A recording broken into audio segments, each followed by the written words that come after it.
बालेश्वर पीड़िता न्याय दाबी करी कांग्रेसर किछि छात्र नेता मंत्री सूरज सूर्यवंशी बासभवन आगे आंदोलन करने सहित अंडामाड़ करते। घटना गिरफ 4 छात्र नेता आज बेल मिली। यापर छात्र नेता विशाल शोभायात्रा करी कांग्रेस भवन आसी आसवा बाटरे कांग्रेस विरोध में लगी समस्त पोस्टर को चिरी।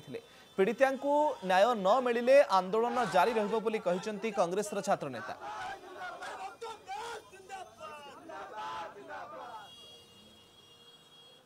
आगामी दिन में याठू जोरदार आंदोलन हम और जेल जावाक आम बारंबार जावाई प्रस्तुत और सरकार जिते जोर लगे लगातु आम डरबार ना कि दबिबार ना और सत्यमेव जयते आज सत्यर विजय होती आम जेल रू बाहरीचु और आम आगामी दिन में सरकार जिते अन्याय करेंगे विरुद्ध छात्र कांग्रेस छिड़ा हम मुझे छिड़ाबी आम दल मो पछरे अच्छी आगामी दिन में लड़ाई को जोरदार करी और बारंबार जेल आसा पछेबी ना। सूर्यवंशी सूरज को डर आमको बहुत बढ़िया लगिला।